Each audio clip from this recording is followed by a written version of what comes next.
মৰঙীৰ মূৰফুলনিতে বিজুলী শাখা সাহিত্য সভাৰ ঋতিগত আখৰ জুতনি কৰ্মশালা বালিজান শংকৰজ্যোতি হাইস্কুলত দিনজোৰা কাৰ্যসূচীৰে অনুষ্ঠিত হয়।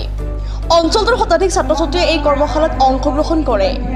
কৰ্মশালাতে গোলাঘাট জিলা সাহিত্য সভাৰ উপসভাপতি গুণেন শইকীয়া, সম্পাদক বন্তি বৰা, সহ সম্পাদক মৃগেন কাকতি, কাৰ্যনিৰ্বাহক সদস্য আখতাৰ ৰহমান, শংকৰজ্যোতি উচ্চ মাধ্যমিক বিদ্যালয়ৰ প্ৰধান শিক্ষক দিলীপ ভেৰুৱা, সহকাৰী প্ৰধান শিক্ষক যুগল শইকীয়া উপস্থিত থাকে। মূৰফুলনি বিজুলী শাখা সাহিত্য সভা সভাপতি দীপেন দত্ত, সম্পাদক লিপিকা বৰা তথা শাখা বিষয়ববী আৰু সদস্যসকলৰ সহযোগত সফলভাৱে অনুষ্ঠিত হৈ যায়।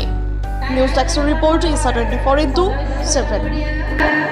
এই বিদ্যালয়ৰ সন্মানীয় প্ৰধান শিক্ষক মহোদয় আৰু আমন্ত্ৰিত বিশিষ্ট ব্যক্তিসকল, কৰ্মশালাৰ মৌৰৱ পান কৰিবলৈ অহা আমাৰ শ্ৰদ্ধাৰ আইসকল, সকলোকে মই জয়তে গোলাঘাট জিলা সাহিত্য সভাৰ তৰফৰ পৰা আন্তৰিক সম্ভাষণ যাচিছোঁ আৰু আগন্তুক ৰঙালী বিহুৰো মই আগতীয়াকৈ আপোনালোকলৈ ওলগ যাচিছোঁ। ভাল লাগিছে বিজুলী শাখা সাহিত্য সভাৰ এটা অতি সুন্দৰ অনুষ্ঠান আপোনালোকলৈ আগবঢ়াই দিছে।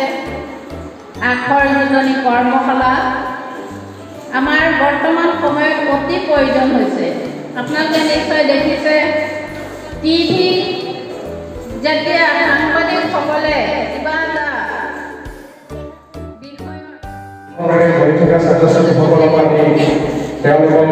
কৃতজ্ঞতা জনাইছোঁ, শুভেচ্ছা জনাইছোঁ। আৰু আমাৰ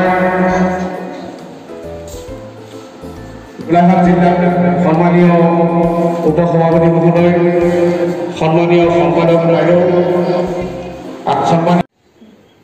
নমস্কাৰ। আমি বিজুলী শাখা সাহিত্য সভাই আজি পোনপ্ৰথমবাৰৰ বাবে এই বালিজান শংকৰজ্যোতি উচ্চ মাধ্যমিক বিদ্যালয়ত আখৰ জুতনি কৰ্মশালা আয়োজন কৰিছোঁ। আমি ইয়াত প্ৰায় শতাধিক ছাত্ৰ ছাত্ৰীয়ে অংশগ্ৰহণ কৰিছে। আমাৰ স্থানীয় আইসকল, যুৱক যুৱতীসকল সকলোৱে ইয়াত অংশগ্ৰহণ কৰিছে। যথেষ্ট এটা ভাল লগা পৰিৱেশ সৃষ্টি হৈছে। আৰু যিহেতু অসমীয়া ভাষা আজি কিছু ক্ষেত্ৰত কিছু অসমীয়া ভাষাত অন্য ভাষাৰ প্ৰৱেশ ঘটিছে আৰু বিভিন্ন ক্ষেত্ৰত আমি অসমীয়া ভাষা আজি দুৰ্বল হৈ পৰিছোঁ। সেইকাৰণে আমি ছাত্ৰ অৱস্থাৰ পৰাই আমাৰ যাতে আমাৰ অসমীয়া শব্দ গাঁথনি শুদ্ধ হয়, উচ্চাৰণ শুদ্ধ হয়, ইয়াৰ প্ৰতি লক্ষ্য ৰাখি আমি এই কৰ্মশালাৰ আয়োজন কৰিছোঁ। যিসকল ছাত্ৰ ছাত্ৰীয়ে অংশগ্ৰহণ কৰিছে আমি সকলোৱে ধন্যবাদ জনাইছোঁ। স্থানীয় ৰাইজৰ পূৰ্ণ সহযোগিতা আমি পাইছোঁ, তাৰ বাবে আমি ধন্যবাদ জনাইছোঁ। আৰু আমাৰ এই কৰ্মশালা ভাগত আজি আমাৰ জিলাৰ উপসভাপতি গুণেন বৰাদেৱে সমল ব্যক্তি হিচাপে অংশগ্ৰহণ কৰিছে। লগতে সহযোগ কৰিছে আমাৰ জিলাৰ সাংগঠনিক সম্পাদক মৃগেন কাকতিদেৱে। আখৰৰ গঠন সম্পৰ্কত তেওঁ আজি কৰ্মশালাত অংশগ্ৰহণ কৰিছে।